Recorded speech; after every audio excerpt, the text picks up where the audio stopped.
Hi guys and welcome back to the channel Deepak Yadav Education. Welcome to the daily current affairs of 30th of July 2021. तो guys आज है तारीख 30 जुलाई 2021 और है Friday.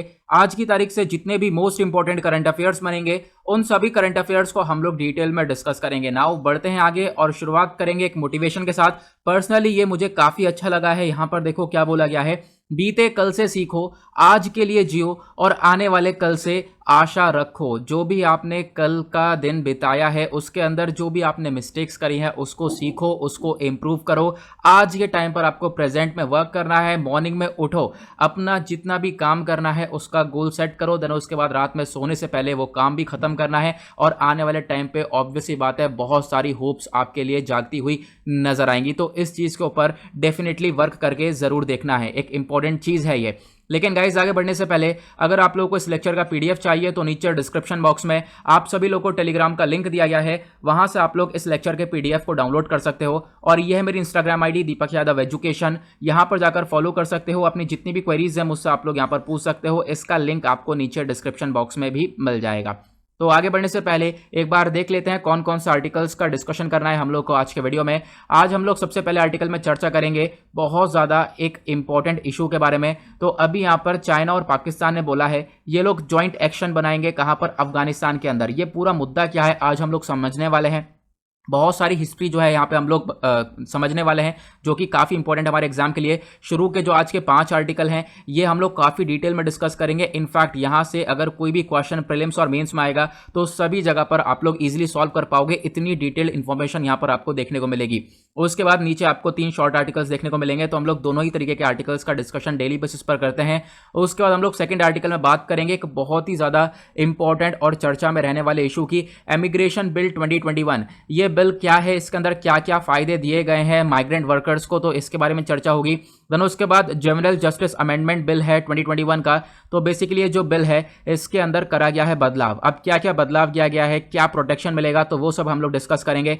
Then उसके बाद एक और बहुत इंपॉर्टेंट आर्टिकल है, ये कल के द हिंदू न्यूज़पेपर, इनफैक्ट और भी इंडियन एक्सप्रेस और भी वेरियस न्यूज़पेपर में इसको कवर किया गया था कि कोई भी पार्लियामेंट्री एक तरीके से इम्यूनिटी नहीं मिलती है वेंडलिज्म के लिए। इसमें हम लोग जानेंगे ये सुप्रीम कोर्ट ने ऐसा क्या बोला है, वेंडलिज्म क्या है और ये एग्जैक्टली सिचुएशन क्या क्रिएट हुई थी, मुद्दा क्या था। फिर उसके बाद हम लोग ये सारी चीज़ें और भी बहुत सारे जो मेंबर्स हैं पार्लियामेंट के उनके रिगार्डिंग उनके पास क्या राइट्स हैं उन सब के बारे में डिस्कशन करेंगे।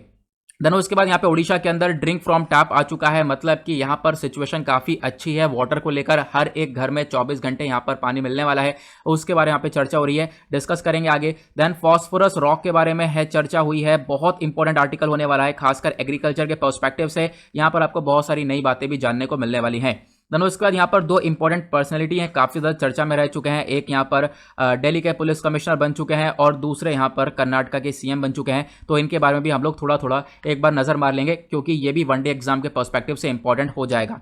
हालांकि आज मैंने रिवीजन के लिए आर्टिकल्स नहीं लगाए हैं, आज इतना टाइम नहीं मिल पाया है, तो कोई बात नहीं, रिवीजन मैं कल करवा दूंगा, डोंट वरी। स्टार्ट करते हैं आज के आर्टिकल से।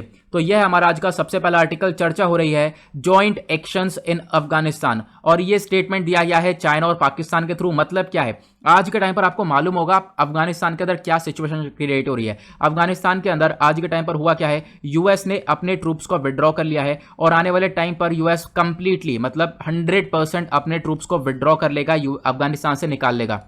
आगे हम लोग ये भी जानेंगे कि अफगानिस्तान के अंदर ये यूएस के ट्रूप्स कब गए, क्यों गए, ये सब कुछ भी हम लोग डिस्कस करने वाले हैं, डोंट वरी।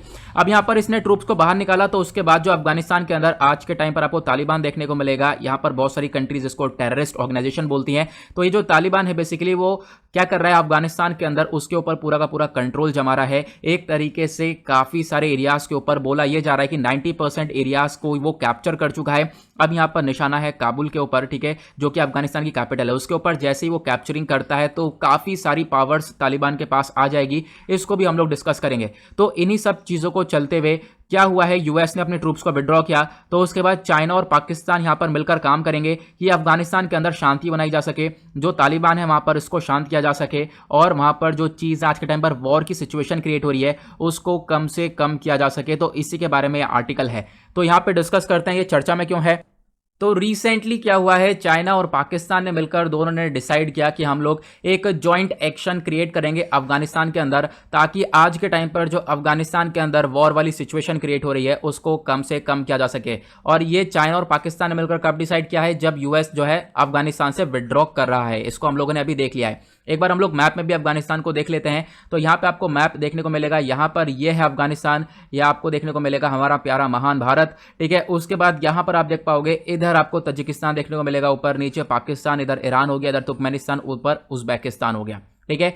यहां पर आपको ध्यान रखना है, ये है अफगानिस्तान, यहीं पर जो है काफी प्रॉब्लम्स क्रिएट हो रही है, और ये जो काबुल है ये अफगानिस्तान की कैपिटल है। ओके, नाउ अब हम लोग बात करते हैं ये जो जॉइंट एक्शन है बेसिकली ये क्यों लाया जा रहा है एक तरीके से चाइना और पाकिस्तान के द्वारा, ये क्यों यहां पर ऐसा कर रहे हैं। तो इसके लिए 5 एरियाज बताए गए हैं। पहला एरिया क्या है, पहला रीजन है ताकि जो आज के टाइम पर अफगानिस्तान के अंदर वॉर वाली सिचुएशन बन चुकी है, आपस में एक दूसरे को मार रहे हैं, अफगानिस्तान की जो सरकार है वो तालिबान पर अटैक कर रही है, तालिबान अफगानिस्तान की सरकार पर अटैक कर रहा है, तो वो जो वॉर है ना उसके एक्सपेंशन को कम से कम करना, जो सिविल वॉर वाली सिचुएशन क्रिएट हो रही है अफगानिस्तान के अंदर उसको कम से कम करने का पहला रीजन होने वाला है। देन उसके बाद यहाँ पे दूसरा रीजन ये है इंट्रा अफगान निगोशिएशंस हो जाए, मतलब कि जो तालिबान की सरकार है, सॉरी जो अफगानिस्तान की सरकार है प्लस जो वहाँ पे तालिबान है, दोनों के बीच में आपस में बातचीत हो जाए, ताकि जो है अफगानिस्तान के अंदर हम लोग पीस को मेंटेन कर सकें, शांति बना सकें। तो उसके ऊपर भी यहाँ पर चर्चा है। तो एक तरीके से इस वजह से भी चाइना पाकिस्तान मिलकर काम करेंगे अफगानिस्तान में। देन उसके बाद जो भी टेररिस्ट फोर्सेस हैं उनसे कॉम्बैट किया जाएगा, उनसे लड़ा जाएगा, तो उसके लिए भी यहाँ पर चाइना पाकिस्तान मिलकर काम करने वाले हैं। देन उसके बाद जो अफगानिस्तान के नेबर्स देखने को मिलेंगे, आपस वाली कंट्रीज देखने को मिलेगी, उनके बीच में एक कोऑपरेशन बना के रखा जा सके अफगानिस्तान और बाकी सारी कंट्रीज के साथ, तो उसके ऊपर भी चाइना और पाकिस्तान मिलकर वर्क करने वाले हैं। साथ साथ जो अफगान का इशू है इसके ऊपर आपस में मिलकर दोनों पूरी तरह से वर्क करेंगे, ताकि जो है इसका पूरा इशू यहां पर खत्म हो जाए, क्योंकि ये काफी ज्यादा चर्चा में देखने को मिल जाएगा। तो ये बेसिकली इनका पर्पस होने वाला है।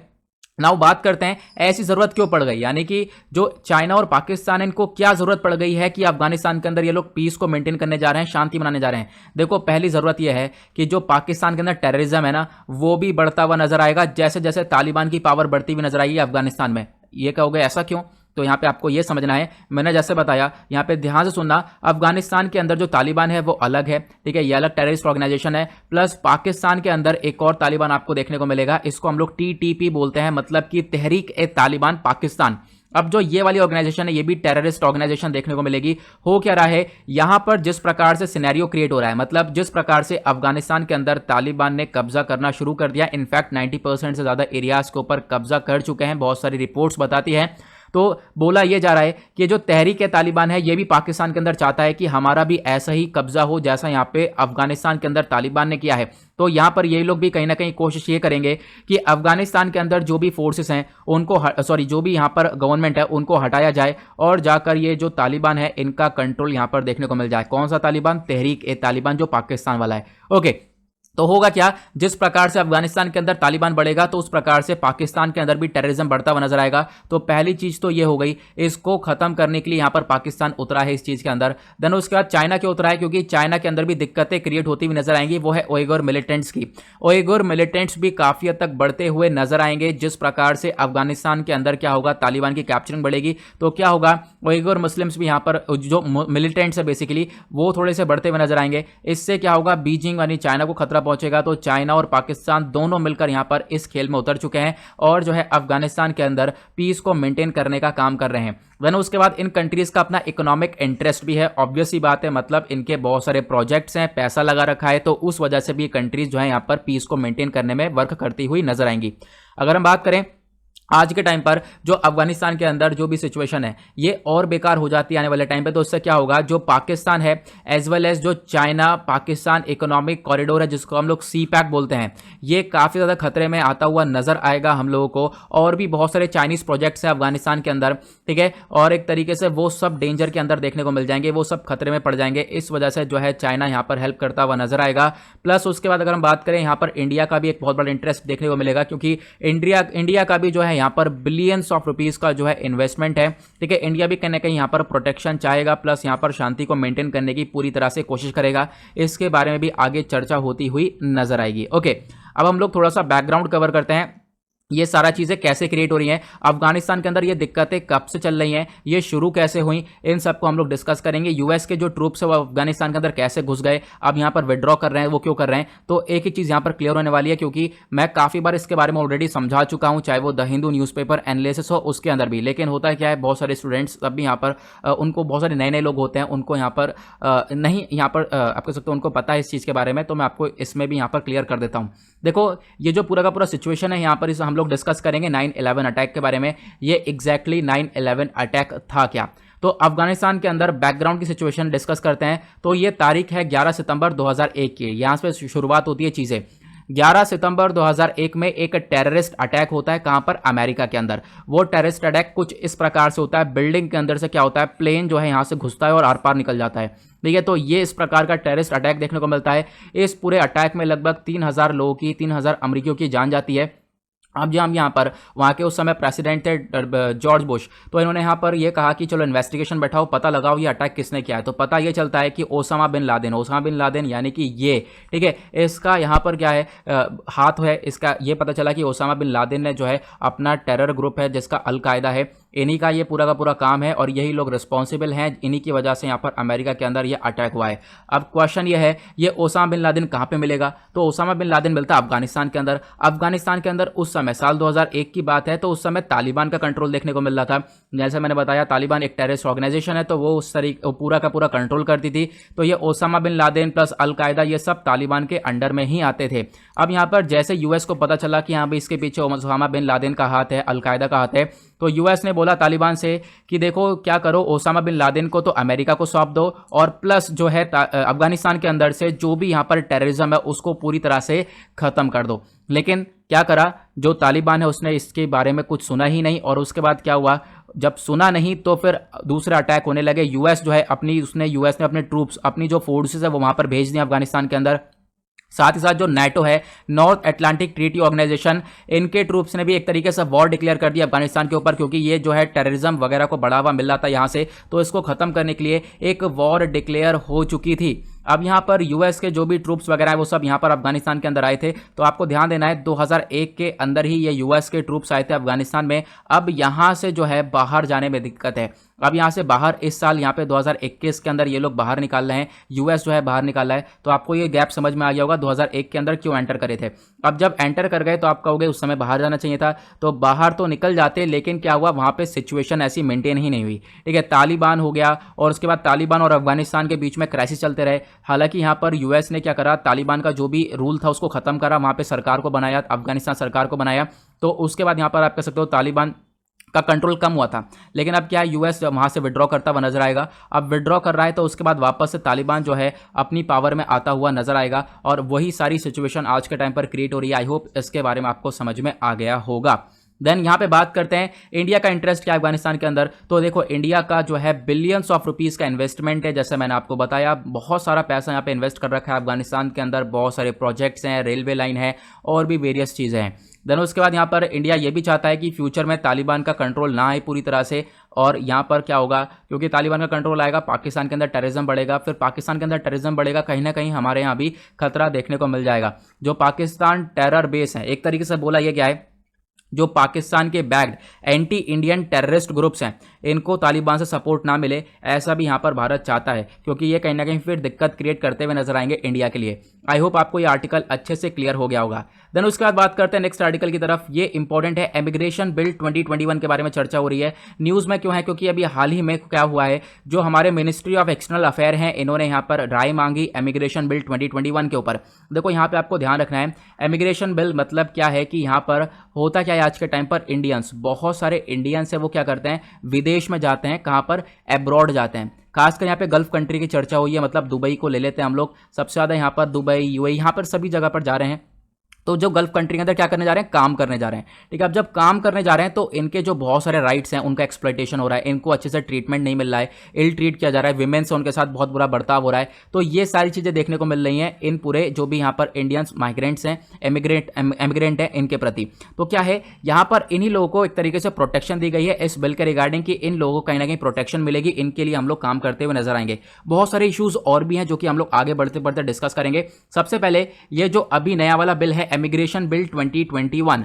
इसने यहाँ पर एक तरीके से इसके जो की फीचर्स है वो क्या है, सबसे पहला तो ये जो बिल है बेसिकली ये रिप्लेस करेगा किसको, पुराने वाले बिल को। जी हाँ, हमारे पास पुराना वाला बिल भी है इमिग्रेशन को लेकर, उसका नाम है इमिग्रेशन एक्ट ऑफ 1983। तो इसको रिप्लेस करके ये 2021 वाला बिल आएगा। अब ये जो 2021 वाला बिल है यानी नया वाला बिल है, ये किस किस चीज़ के ऊपर फोकस करेगा, मैंने बताया कि किस प्रकार से हम लोग जो भी है इमिग्रेशन है, जो भी लोग अब्रॉड जा रहे हैं, बाहर जाकर काम करने जा रहे हैं, ठीक है, उनको किस तरीके से मैनेज किया जा सकता है, उनको एक तरीके से किस तरीके से प्रोटेक्शन दी जा सकती है, उनके वेलफेयर को प्रमोट करने का यहाँ पर ये पूरी तरह से बिल काम करेगा। और इनके प्रति यहाँ पर एक सेंट्रल इमिग्रेशन मैनेजमेंट अथॉरिटी भी होगी जो कि इन चीज़ों को मैनेज करती हुई नजर आएगी, प्लस इन सब चीज़ों का ध्यान रखेगी। और जो ये भी यहाँ पर ह्यूमन है, एक तरीके से जो भी अब्रॉड जाकर काम कर रहे हैं, उनको यहाँ पर पूरी तरह से एक तरीके से हक देने की बात की जा रही है, ठीक है, उनको प्रोटेक्शन देने की बेसिकली यहाँ पर बात की जा रही है। देन उसके बाद यहाँ पर क्या है, ये लोग यहाँ पर bureau of immigration policy and planning के ऊपर काम कर रहे हैं। ये क्या होगा, अब बेसिकली जो ब्यूरो होने वाला है, अब जो ये एडमिनिस्ट्रेशन होगा एक तरीके से ब्यूरो ऑफ इमिग्रेशन एडमिनिस्ट्रेशन, ये सब क्या करेगा, जो एडमिनिस्ट्रेशन होगा ये जो भी इमिग्रेंट वर्कर्स हैं, जो भी यहाँ से बाहर जा रहे हैं काम करने के लिए, उनकी जो मैटर्स हैं, डे टू डे को जो मैटर्स हैं उनको हैंडल करेगा, ठीक है। उसके बाद मैंने आपको बताया कि एक चीफ इमिग्रेशन ऑफिसर भी होगा यहाँ पर, जो कि इन वर्कर्स की एक तरीके से इनकी प्रोटेक्शन प्रोवाइड करवाएगा इनको। देन उसके बाद यहाँ पर ये भी है, देखो बिल के अंदर प्रोटेक्शन को लेकर काफ़ी सारी चर्चा हुई है। देन उसके बाद एक चीज़ ये भी है कि अगर इस बिल के प्रोविजंस का कहीं ना कहीं वायलेशन होता है, मान लो कोई वर्कर है वो क्या करता है, इन बिल के अंदर जो भी चीज़ें लिखी हैं उसका हनन करता है, उसको वायलेट करता है, तो उसको पनिशमेंट भी मिलेगी। तो आप कहोगे बिल्कुल हाँ, पनिशमेंट मिलेगी और 50,000 रुपये का फाइन भी लग सकता है, प्लस यहाँ पे पनिशमेंट भी मिल जाएगी। उसके बाद यहाँ पर ये भी है कि देखो मैं आपको एक चीज़ बताता हूँ कि अगर यहाँ पर कोई इमिग्रेंट वर्कर है, कोई भी यहाँ पर वर्कर है, वो माइग्रेट कर रहा है दूसरी जगह पर, विदेश में जा रहा है, लेकिन उसने एक अनरजिस्टर्ड ब्रोकर से अपना पूरा का पूरा अरेंजमेंट करवाया है, तो फिर वहाँ पर भी उस पूरे वर्कर के ऊपर कार्रवाई चलेगी, पनिशमेंट होगी।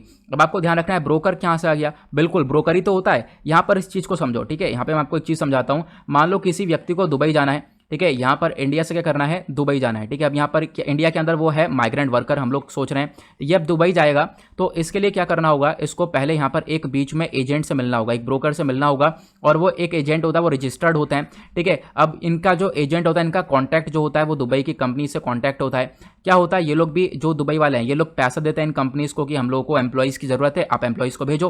तो यहाँ पर ये जो एजेंट है ना, इनका बहुत फ़ायदा है, ये लोग इधर से भी पैसा कमाते हैं प्लस इधर से भी पैसा कमाते हैं। अब जो इंडिया के अंदर जो माइग्रेंट वर्कर्स है, इनको अगर दुबई जाना है, ठीक है, ये लोग जाएंगे, इसके पास चीज़ें बताएंगे कि हाँ ऐसे से है, तो यहाँ पर ये लोग अपनी फीस बताएंगे, अपनी फीस चार्ज करेंगे, तो यहाँ से ही पैसा कमाते हैं और यहाँ से ही पैसा कमाते हैं, दोनों ही चीज़ें देखने को मिलती हैं, ठीक है। अब यहाँ पे बोला ये गया जो ये ब्रोकर है बेसिकली ये वाला, ठीक है, बहुत गुचड़ पुचड़ हो गई है, ये जो ब्रोकर है अगर ये अनरजिस्टर्ड होगा तो भी यहाँ पर एक तरीके से आप अनरजिस्टर्ड ब्रोकर के थ्रू आए हो तो यहाँ पे कहीं ना कहीं आपको पनिशमेंट मिलती हुई नजर आएगी, ऐसा यहाँ पर देखने को मिला है। देन उसके बाद यहाँ पे ज़रूरत क्या थी इस बिल की, तो यानी कि मैंने आपको बताया इमिग्रेशन बिल 2021 के बारे में, आपको पता चल गया है कि हाँ वर्कर्स को प्रोटेक्शन देने की बात की जा रही है। क्वेश्चन ये है कि वर्कर्स को प्रोटेक्शन देने की ज़रूरत क्यों है, ज़रूरत इसलिए है क्योंकि उनके साथ एक बहुत बड़ा बर्ताव होता है। यहाँ पे आप देख सकते हो बर्ताव के अंदर ये सारी चीज़ें आपको 6-7 पॉइंट देखने को मिलेंगे, जैसे कि देखो जो बहुत सारा उनसे चार्जेस लिए जाते हैं, बहुत सारा पैसा लिया जाता है पहली चीज़ तो, और पैसा लेना तो अलाउ भी नहीं है। अभी मैं आपको बताऊंगा ये कहाँ पर प्रोविजन दिया गया कि पैसा लेना अलाउ ही नहीं है। अगर आप लोग कोई भी एम्प्लॉयर है उसको अगर अपना एम्प्लॉय चाहिए, उसको ज़रूरत है किसी व्यक्ति के काम करवाने की, तो उससे वो पैसा नहीं ले सकता। लेकिन यहाँ पे क्या है, बहुत ज़्यादा हाई चार्ज जाते हैं। देन उसके बाद जो कॉन्ट्रैक्ट सब्सटीट्यूशन होगा, देन उसके बाद यहाँ पर आप कह सकते हो डिसेप्शन होगा एक तरीके से, और क्या होगा, डिसेप्शन मतलब बेसिकली उनके साथ धोखाधड़ी काफ़ी होती है, ठीक है। फिर उसके बाद उनका पासपोर्ट वगैरह रख लिया जाता है, उनको पेमेंट वगैरह अच्छी नहीं मिलती है, उससे ज़्यादा उन लोगों ने जाने का ही पैसा खर्च कर दिया है। जो उनकी कंडीशन है रहने का, जो पूरा का पूरा कंडीशन होता है वो बहुत बुरा होता है, और उनके प्रति जो इल ट्रीटमेंट भेदभाव काफ़ी ज़्यादा देखने को मिलता है। तो ये सारी दिक्कतें देखने को मिलती हैं, तो कहीं ना कहीं इन दिक्कतों को टैकल करता हुआ नजर आएगा ये इमिग्रेशन बिल 2021। आई होप आप इसको समझ गए होंगे। नाउ क्वेश्चन ये है, जो सबसे ज़्यादा माइग्रेंट वर्कर्स होते हैं ये लोग कहाँ जाते हैं, गल्फ की साइड जाते हैं, जैसे मैंने आपको बताया गल्फ स्टेट्स के अंदर जाते हैं, लेकिन इनकी सबसे ज़्यादा डेथ भी वहाँ पर होती है। एक रिपोर्ट ये बताती है बहुत सारे माइग्रेंट वर्कर्स की डेथ हुई है, उनको हार्ट अटैक हुआ है, रेस्पिरेटरी फेलियर्स हुआ है, ये सारी डेथ देखने को मिली है कहीं ना कहीं।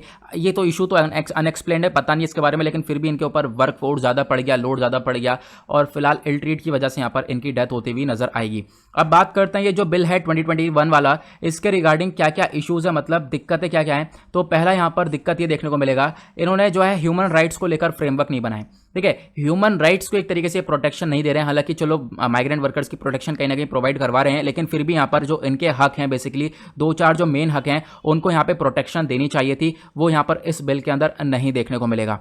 ठीक है, ये लोग अनअवेयर होते हैं, इनको पता ही नहीं है लॉ के बारे में, तो इन लोगों के बारे में लॉ के बारे में बताना। ठीक है, अभी यहाँ पर एक दिक्कत ये भी है कि आप लोगों ने इनके ऊपर क्रिमिनल एक तरीके से चार्जेस लगा दिए हैं, जैसे कि मैंने बताया कि जो बिल है, अगर बिल का कोई वर्कर वॉयलेशन करता है तो उसके ऊपर पनिशमेंट लगेगा। ठीक है, वो चार्ज पे करेगा। तो ऐसी चीज़ें भी यहाँ पर नहीं होनी चाहिए थी, क्योंकि वो पहले से काफ़ी सारी दिक्कतें फेस करता हुआ नजर आया, क्योंकि इसको लॉ वगैरह के बारे में माइग्रेंट वर्कर को मालूम है नहीं, उनके साथ धोखाधड़ी हो जाती है, वो लोग इस चीज़ को फॉलो कर लेते हैं और फिर उसके बाद आप उनके ऊपर चार्जेस वगैरह लगाओगे तो ये सारी चीज़ें भी सही नहीं नजर आती हैं। देन उसके बाद यहाँ पे आप देख सकते हो ये बोला गया है, दूसरा एक इशू यह है कि आप उनसे चार्ज कर रहे हो, बहुत ज़्यादा पैसा ले रहे हो माइग्रेंट वर्कर से, और वो पैसा लेना अलाउ ही नहीं है। इनफैक्ट यहाँ पर जो इंटरनेशनल लेबर स्टैंडर्ड है, इंटरनेशनल लेबर ऑर्गेनाइजेशन, ये बोलती है कि अगर मान लो कोई एम्प्लॉयर है, उसको एम्प्लॉय चाहिए, वर्कर चाहिए उसको, तो फिर वो उससे पेमेंट नहीं ले सकता है। लेकिन यहाँ पे क्या हो रहा है, उससे पेमेंट ली जा रही है। देन उसके बाद जो जेंडर डिस्क्रिमिनेशन है वो ज़्यादा देखने को मिलता है वेमेन के प्रति। वहाँ पर labour labour, physical, psychological, sexual abuse, ये सारी चीज़ें देखने को मिलती हैं और ये बहुत ज़्यादा कॉमन हो जाता है। तो ये सारी चीज़ें यहाँ पर आपको देखने को मिल जाएंगी। ये है हमारा इमिग्रेशन बिल 2021। देन उसके बाद आते हैं नेक्स्ट आर्टिकल की तरफ। यहाँ पर अगेन एक बहुत इंपॉर्टेंट आर्टिकल है, काफ़ी ज़्यादा चर्चा में इसको कवर किया गया है। जुवेनाइल जस्टिस अमेंडमेंट बिल 2021 के बारे में चर्चा हो रही है। तो अभी यहाँ पर इसके अंदर ये जो बिल है, जो पुराना वाला बिल था हमारे पास 2015 वाला, इसके अंदर बदलाव करे गए हैं।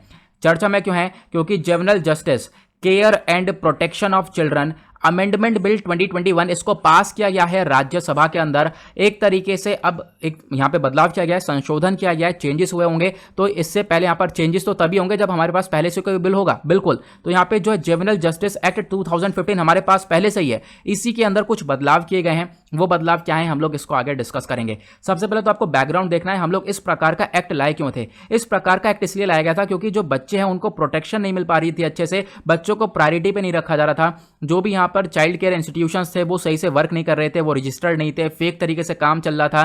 ठीक है, तो यहाँ पे ये सारी चीजें हो रही थी, तो उसकी वजह से यहां पर इस चीज की जरूरत हुई। तो उसकी वजह से हुआ क्या, juvenile justice care and protection of children act 2015 को लाया गया। अब यहां पे बेसिकली जो ये पार्लियामेंट है, पार्लियामेंट ने इस एक्ट को इंट्रोड्यूस किया था। तो आपको नाम से समझ में आ रहा होगा, ये जो जुवेनाइल जस्टिस है इसका मेन काम है केयर प्लस प्रोटेक्शन देना, किसको, बच्चों को। बच्चों के लिए यहाँ पर यह है 18 साल से कम उम्र के बच्चों के लिए यहाँ पर यह पूरा का पूरा एक्ट लाया गया है। ठीक है, और एक तरीके से जब ये 2015 के अंदर ये एक्ट लाया गया था तो इस एक्ट ने भी पिछले वाले एक्ट को रिप्लेस कर दिया था। तो इस एक्ट से पहले भी हमारे पास एक एक्ट था, वो था juvenile delinquency law and juvenile justice. ये 2000 का एक्ट था, लेकिन इसको यहाँ पर 2015 के अंदर इसको भी हटा दिया गया।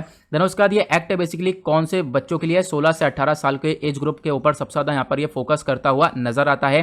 देन उसके बाद यहाँ पे आप कह सकते हो बच्चों को एडॉप्शन होता है, तो मतलब बच्चों को एडॉप्ट कर लिया जाता है। तो एडॉप्शन के रिगार्डिंग भी जो भी प्रोविजंस है वो आपको इस बिल के अंदर देखने को मिल जाएंगे। ठीक है, यहाँ पर आप कह सकते हो जो बेसिकली एक्ट था 2015 का, इसके अंदर बच्चों के लेकर जो एडॉप्शन था उसके भी सारे प्रोविजंस वगैरह दिए गए थे।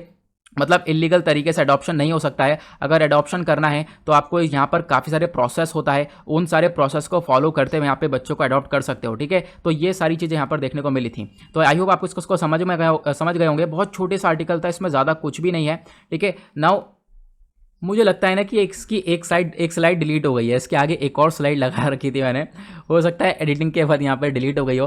तो उसका मतलब क्या बदलाव हुए हैं, हमने वो डिस्कशन नहीं किए, वो डिस्कशन वाली स्लाइड लगा रखी थी, वो यहाँ पे हट गई। चलो कोई बात नहीं, इस आर्टिकल का जो भी बदलाव हुआ है वो मैं शॉर्ट वे में कल डिस्कस कर लूँगा। ठीक है, अभी फिलहाल आपको चलो 2015 का ये जस्टिस जुवेनाइल एक्ट समझ में आ गया होगा। ठीक है, नेक्स्ट आर्टिकल की तरफ चलते हैं। यहाँ पे अब क्या हुआ, गलती हो गई है छोटी सी, चलो कोई बात नहीं। ठीक है, नेक्स्ट यहाँ पे आर्टिकल है, ये चर्चा करता है no parliamentary immunity for vandalism. Supreme court ने स्टेटमेंट ये दिया है कि जो वेंडलिज्म है, जो भी तोड़फोड़ हो रही है कहीं पर भी, कोई मान लो असेंबली फ्लोर है वहां पर तोड़फोड़ हुई है, तो फिर उसके लिए यहाँ पे कोई पार्लियामेंट्री इम्यूनिटी नहीं है, एक तरीके से पार्लियामेंट्री सपोर्ट आपको कुछ भी नहीं मिलने वाला। ये चर्चा क्या हो रही है, न्यूज में क्यों है? तो हुआ क्या, रिसेंटली जो सुप्रीम कोर्ट है, सुप्रीम कोर्ट ने एक प्ली को रिजेक्ट किया है।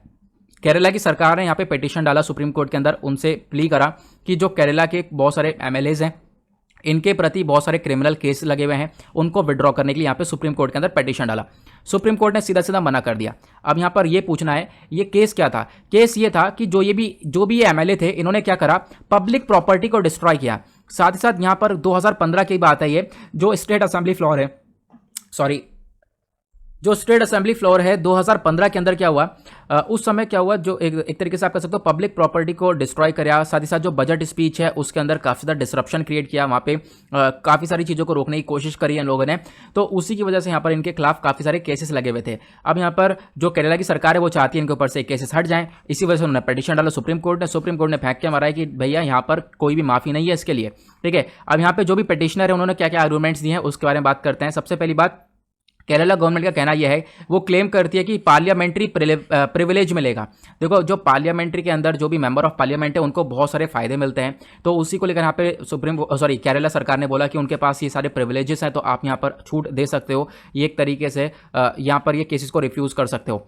तो फिलहाल यहाँ पर क्या होता है पार्लियामेंट्री प्रिविलेज, आगे मैं डिटेल में डिस्कस करूंगा, डोंट वरी। देन उसके बाद पिटिशनर ने ये भी बोला है कि देखो यहाँ पर इन लोगों ने क्लेम किया है कि इम्यूनिटी मिलनी चाहिए, एक तरीके से छूट मिलनी चाहिए, जो क्रिमिनल प्रोसिक्यूशन चल रहा है इनके ऊपर केसेस चल रहे हैं, इन केसेस को हटा देना चाहिए। और उसके बाद यहाँ पर पिटिशनर ने आर्ग्यू ये भी किया कि देखो अगर यहाँ पर एफआईआर दर्ज करिए तो एफआईआर रजिस्टर करने से पहले आपको एक प्रायर सैंक्शन की जरूरत थी स्पीकर की, जो कि काफ़ी ज़्यादा ज़रूरी होता है। ठीक है, तो यहाँ पर इसके रिगार्डिंग भी यहाँ पर ये आर्ग्यू किया गया है। तो यहाँ पर आप देख सकते हो इन तीन चीज़ों को लेकर आर्ग्यूमेंट हुआ, ज़्यादा यहाँ पे कुछ देखने को नहीं मिलेगा। इंपॉर्टेंट है इस जजमेंट की हाईलाइट्स। अब यहाँ पे हम लोग बात करते हैं एग्जैक्टली ये हाईलाइट्स क्या है इस जजमेंट की, तो आपको ये देखने को मिलेगा जो पार्लियामेंट्री प्रिविलेजेस हैं, बेसिकली ये बोला जा रहा है ये are not gateways of immunity. मतलब यह है कि आपके पास चलो जो भी मेंबर ऑफ पार्लियामेंट है उनको बहुत सारा फायदा मिल रहा है, लेकिन फायदा मिलते वक्त भी अगर आप लोगों को मान लो आपके पास फ्रीडम ऑफ स्पीच है, फ्रीडम ऑफ प्रोटेस्ट है, चलो ये बात अलग है, फ्रीडम ऑफ स्पीच है, फ्रीडम ऑफ प्रोटेस्ट, चलो बहुत अच्छा है, लेकिन होगा क्या, आप इसका इस्तेमाल करके तोड़फोड़ करोगे तो ऐसा कहीं से कहीं तक नहीं लिखा है,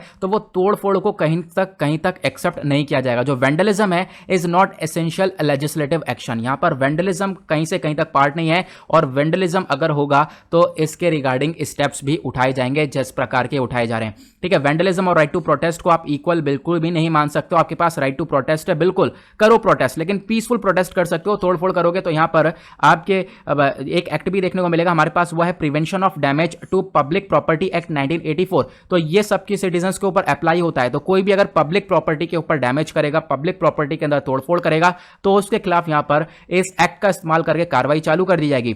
फ्रीडम ऑफ स्पीच है, बेसिकली चलो है, बिल्कुल फ्रीडम ऑफ स्पीच है तो उसका इस्तेमाल करो, तोड़फोड़ करने की जरूरत नहीं है यहां पर। ऐसा यहां पर सुप्रीम कोर्ट का ये चीज देखने को मिलेगी। देन उसके बाद मेंटेनिंग पब्लिक ट्रस्ट, क्योंकि जो भी लेजिस्लेटर्स हैं बेसिकली अब यहाँ पर यही लोग ये काम करते हुए नजर आएंगे, तो इनके ऊपर तो इतनी ड्यूटीज थमा रखी हैं। एक तरीके से आज के टाइम पर सोवरेनिटी इंटीग्रिटी ऑफ इंडिया को ये पूरी तरह से अपहोल्ड करते हैं, इनके ऊपर इतनी ड्यूटीज हैं जो भी इंपोज करी हैं, हम लोगों ने मिलकर इनको इलेक्ट किया है, ऐसी चीजें यहाँ पर देखने को मिल जाती हैं। और उसके बाद यहाँ पर इनके द्वारा ये सारे स्टेप्स उठाए जाते हैं, तो इनके ऊपर पहले से इतनी ड्यूटीज है, अपनी ड्यूटीज को भूलकर ये सारे वेंडलिज्म वगैरह के एक्ट निभाते हुए नजर आ रहे हैं, तो यहाँ पर ये कहीं से कहीं तक चीजें एक्सेप्टेबल नहीं होंगी। अब जैसे मैंने बताया जो पार्लियामेंट्री प्रिविलेजेस हैं, जैसा यहाँ पर केरला की सरकार ने ये बोला कि इनके पास पार्लियामेंट्री प्रिविलेजेस हैं। पार्लियामेंट्री प्रिविलेजेस के अंदर क्या क्या है, जो हमारा संविधान है बेसिकली 105 ऑफ द पार्लियामेंट और 194 ऑफ द स्टेट असेंबली, ये कहीं ना कहीं जो भी मेंबर ऑफ पार्लियामेंट है उनको फ्रीडम ऑफ स्पीच प्रोवाइड करवाता है और right of publication of its proceedings ये प्रोवाइड करवाता है। तो इनके पास ये दो हक हैं, लेकिन यहाँ पर इसका मतलब ये नहीं है कि तोड़फोड़ हो, ये चीज़ें यहाँ पर देखने को मिलेंगी। ये कुछ ऐसे राइट्स वगैरह हैं, अगर इनका कोई हनन करता है तो ऑब्वियस सी बात है, हनन करेगा तो ऑब्वियस सी बात है यहाँ पर पनिशमेंट भी मिलेगा ही मिलेगा। कुछ यहाँ पर जो मेंबर ऑफ पार्लियामेंट है उनको फायदे मिलते हैं फ्रीडम ऑफ स्पीच का। मैंने आपको बताया कि यहाँ पर कोई भी मेंबर है, मान लो कोई भी मेंबर है, उसके पास ये फायदा है कि वो फ्रीडम ऑफ स्पीच है, उसके पास पूरी तरह से बोलने का अधिकार है पार्लियामेंट के अंदर, लेकिन उसके पास ये अधिकार नहीं है कि वो इस चीज़ को पब्लिश कर दे पार्लियामेंट के बाहर। तो ऐसे यहाँ पर ये फायदे देखने को मिल जाते हैं। उसके बाद इनके पास फ्रीडम ऑफ अरेस्ट भी है। फ्रीडम ऑफ अरेस्ट मतलब यह है कि किसी भी मेंबर को, पार्लियामेंट के मेंबर को अरेस्ट नहीं किया जा सकता जब तक जो पार्लियामेंट एक तरीके से जो पूरा का पूरा हाउस है वो पूरा का पूरा परमिशन देता है या नहीं देता है। जब परमिशन दी जाएगी उसके बाद यहाँ पर इसको अरेस्ट किया जा सकता है, ऐसा भी यहाँ पर देखने को मिलता है। तो ये कुछ फायदे आपको मेंबर ऑफ पार्लियामेंट्स के पास देखने को मिलेंगे। तो ये कुछ स्टैटिक पोर्शन, आई होप आपको क्लियर हो गया होगा। लेकिन यहाँ पर सीधा सीधा सुप्रीम कोर्ट का कहना यह है, आपके पास फायदे हैं तो उसका मतलब ये नहीं है कि आप लोग यहाँ पर ये वेंडलिज्म क्रिएट करो। ओके, नाउ आते हैं नेक्स्ट आर्टिकल की तरफ। एक शॉर्ट आर्टिकल है, चर्चा हो रही है ड्रिंक फ्रॉम टैप के बारे में। मतलब जो ओडिशा है, ओडिशा यहाँ पर आप कह सकते हो पूरी ओडिशा के अंदर जो पुरी है वो पहला शहर बन चुका है भारत के अंदर जो कि अवेल करेगा हाई क्वालिटी ड्रिंकिंग वाटर। यहाँ पर हाई क्वालिटी ड्रिंकिंग वाटर मिलेगा, कहाँ से, डायरेक्ट टंकी से मिलने वाला है। 24 घंटे पानी आएगा और यहाँ पर अब लोगों को पानी को स्टोर करने की, फिल्टर करने की ज़रूरत नहीं है। अब यहाँ पर ऑब्वियसली बात है, बहुत सारा अच्छी क्वालिटी का पानी मिलने वाला है। और ऐसा जो सिनेरियो है ना, ये बहुत सारे वर्ल्ड क्लास सिटीज़ के अंदर देखने को मिलता है। लंदन, न्यूयॉर्क, सिंगापुर के अंदर ये सिनेरियो है। आज के टाइम पर ओडिशा ने ये करके दिखाया है। और जो ये प्रोजेक्ट है, ये और भी बहुत सारे बेनिफिट्स प्रोवाइड करवाएगा। लगभग 2.5 लाख सिटीजन जो हैं पुरी के, उनको यहाँ पर फ़ायदा मिलने वाला है। 2 करोड़ टूरिस्ट जो कि यहाँ पर हर साल आते हैं, उनको यहाँ पर इस चीज़ का फ़ायदा होगा। साथ साथ अब इन लोगों को कोई वाटर बॉटल लेने के जाने की ज़रूरत नहीं है इधर उधर। प्लास्टिक वेस्ट कम से कम होगा। अब यहाँ पर क्या हो रहा है कि एक तरीके से पूरा का पूरा अच्छा क्वालिटी का पानी प्लस अच्छी हेल्थ और भी बहुत सारे फ़ायदे देखने को मिलेंगे। इसी टाइप का जो ये प्रोजेक्ट है, ये बहुत सारे स्टेजेस के अंदर इंप्लीमेंट किया जा रहा है। लगभग 16 अदर अर्बन सेंटर्स के अंदर, जो ओडिशा के और भी सेंटर्स हैं, वहाँ पर इसको इंप्लीमेंट करने की चर्चा की गई है। उसके बाद एक और नेक्स्ट शॉर्ट न्यूज़ वो यहाँ पर ये बोलती है फॉस्फोरस रॉक के बारे में। इंपॉर्टेंट आर्टिकल है, एग्रीकल्चर के पर्सपेक्टिव से इंपॉर्टेंट चीज़ें डिस्कस करेंगे। तो यहाँ पर चर्चा ये हो रही है, जो हमारे union minister of chemicals and fertilizers हैं, इन्होंने पार्लियामेंट को इन्फॉर्म किया है कि इंडिया जो है एक्सप्लोर करेगा indigenous deposits of phosphate rock. यानी कि जो ये फॉस्फेट रॉक होती है, फॉस्फेट रॉक कौन सी होती है, देखो मैं आपको दिखाता हूँ। ठीक है, यहाँ पर इस प्रकार की रॉक देखने को मिलती है। ठीक है, यहाँ से माइनिंग करके निकाली जाती है। ठीक है, तो ये फॉस्फेट रॉक है, इसका हम लोग ज़्यादा से ज़्यादा एक्सप्लोर करेंगे, इसको माइनिंग करके निकालेंगे और इंडिया के अंदर इसका प्रोडक्शन ज़्यादा से ज़्यादा करेंगे और इंडिया को आत्मनिर्भर भारत बनाएंगे फर्टिलाइजर के प्रोडक्शन के मामले में। क्योंकि इसका जो इस्तेमाल है फॉस्फोरस रॉक का, वो फर्टिलाइजर के अंदर इस्तेमाल होता है, एग्रीकल्चर सेक्टर के अंदर इस्तेमाल होता है। इससे जो खेती बाड़ी है वो और ज़्यादा फल फूलती भी नजर आती है। वो क्यों आती है वो भी हम आगे डिस्कस करेंगे, बट उससे पहले जान लो ये फॉस्फोरस रॉक्स होते क्या हैं। देखो फॉस्फोरस रॉक्स, आपको ये फॉस्फोरस भी बोला जाता है, इसको फॉस्फेट रॉक भी बोला जाता है। ये अनप्रोसेस्ड होती हैं। ठीक है, बेसिकली फॉस्फेट रॉक जब डिपॉजिट होती है, ठीक है, आप कह सकते हो ये जो रॉक है ये डिपॉजिट होती है, आप कह सकते हो इसको सेडिमेंट्री फॉर्म में होती है और साथ साथ इग्नियस फॉर्म में, आपको दोनों में देखने को मिल जाएगी। इग्नियस फॉर्म कब क्रिएट होता है, जब लावा और मैग्मा टाइटली से आपस में निकलकर सॉलिडिफाई हो जाते हैं, ठंडे हो जाते हैं, एकदम ठोस बन जाते हैं, तो वो इग्नियस रॉक बन जाती है। प्लस यहाँ पे जो सेडिमेंट होता है, सेडिमेंट अगर इकट्ठा होता है पानी और एयर की, यानी कि वाटर और एयर की मदद से, तो वो यहाँ पर फॉस्फेट रॉक को डिपॉजिट करता है। तो फॉस्फेट रॉक आप कह सकते हो यहाँ पर सेडिमेंट्री और इग्नियस दोनों ही हो सकती हैं। अब यहाँ पे अगर हम बात करें, जो ईजिएस्ट तरीका है फॉस्फोरस रॉक को पाने का, वो है माइनिंग करना। अब मान लो यहाँ पर आपको ये चट्टानें दिख रही हैं, यहाँ की माइनिंग करो, यहाँ की खुदाई करो अच्छे से और उसके बाद यहाँ पर ये आप फॉस्फेट रॉक निकाल सकते हो। अब अगर हम बात करें, ये जो फॉस्फेट रॉक है इसका फ़ायदा क्या होगा, इसका यूज़ होता है फर्टिलाइजर्स के अंदर, एग्रीकल्चर के अंदर जो खाद होती है उसके अंदर काफ़ी बेहतरीन इस्तेमाल होता है। जब आप यहाँ पर ये फर्टिलाइजर लेने जाओगे तो यहाँ पर आपको इसके अंदर NPK देखने को मिलता होगा, NPK। ठीक है, N का मतलब है नाइट्रोजन, P का मतलब है फॉस्फोरस और K का मतलब है पोटेशियम। तो ये तीनों ही चीज़ें काफ़ी ज़्यादा ज़रूरी हो जाती हैं एग्रीकल्चर के वक्त, तो आपको ध्यान रखना है। जिसके अंदर जो P है यानी फॉस्फोरस, ये एक बहुत ज़्यादा एसेंशियल पार्ट है प्लांट्स के लिए। यहाँ पर आप देख पाओगे what do the number of fertilizer mean, यानी जो ये फर्टिलाइजर है इन नंबर्स का मीन क्या होता है, मैंने आपको बताता हूँ। NPK होता है, NPK पाया जाता है। नाइट्रोजन का फायदा क्या होता है, ये नाइट्रोजन क्या करता है, ये प्लांट्स को, पौधों को हरा भरा रखता है। ठीक है, फॉस्फोरस क्या करता है, फॉस्फोरस इनकी जड़ तक पहुंचता है और जो है इस प्लांट को और बड़ा करने में मदद करता है। तो आप बहुत इंपॉर्टेंट रोल देखने को मिलेगा फॉस्फोरस का। प्लस पोटेशियम का भी रोल होता है। पोटेशियम जो क्या करता है, एक तरीके से पूरे के पूरे प्लांट्स की सुरक्षा करता हुआ नजर आता है। तो यहाँ पे आप कह सकते हो कि ये एक इंपॉर्टेंस है इन तीनों चीज़ों का। क्वेश्चन ये है, ये फॉस्फेट रॉक या फिर फॉस्फोरस रॉक कहाँ पे मिलती है, तो इसके जो सबसे बड़े सेडिमेंट्री डिपॉजिट हैं वो चाइना के अंदर लोकेटेड हैं, मिडिल ईस्ट के अंदर लोकेटेड हैं, नॉर्दर्न अफ्रीका, यूनाइटेड स्टेट्स के अंदर भी ये देखने को मिलेंगे। हालांकि जो इग्नियस रॉक है, ये तो हमने सेडिमेंट्री की बात करी। अब जो ये इग्नियस रॉक के डिपॉजिट हैं, ये आपको बहुत सारी माइनिंग की जाती है, निकाली जाती है। कहाँ से, ब्राज़ील के अंदर, कनाडा के अंदर, Finland, Russia, south Africa, Zimbabwe के अंदर भी ये देखने को मिल जाती है। अब बात करते हैं क्या भारत के अंदर नहीं है, तो भारत के अंदर भी देखने को मिल जाते हैं। ये जो फॉस्फेट रॉक हैं, ये लगभग प्रोड्यूस होते हैं ज़्यादातर कहाँ से, 2 राज्यों से ये निकलते हैं।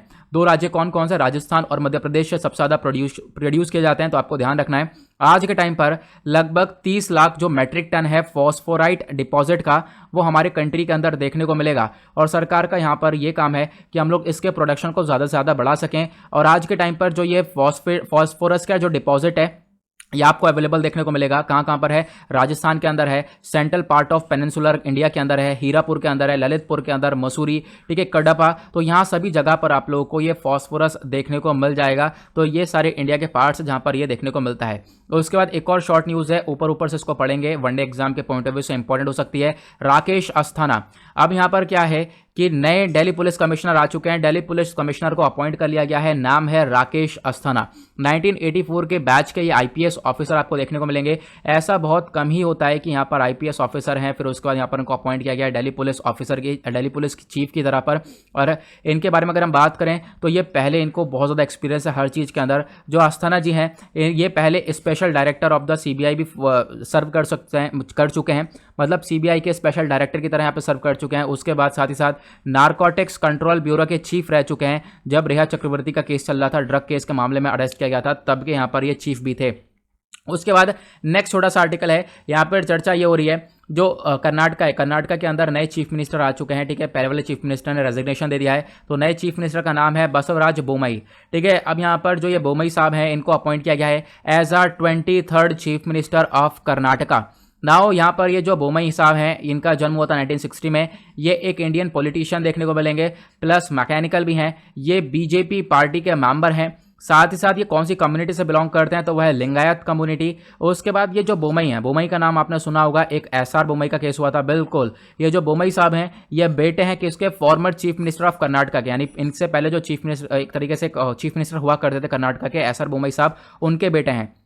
उसके बाद आज के टाइम पर क्या है, ये बोमई हैं, ठीक है, इनका पूरा नाम है बसवराज बोमई, बसवराज सोमप्पा बोमई। तो ये 23वें चीफ मिनिस्टर बन चुके हैं कर्नाटका के। और 28 जुलाई 2021 में क्या हुआ था, अभी यहाँ पर थोड़े दिनों पहले की बात है, जो इनके पहले वाले कर्नाटका के चीफ मिनिस्टर BS येदियुरप्पा, इन्होंने एक तरीके से रेजिग्नेशन दे दिया है गवर्नर को। अब यहाँ पर नए CM आ चुके हैं कर्नाटका के। इंपॉर्टेंट आर्टिकल है वनडे एग्जाम के पॉइंट ऑफ व्यू से।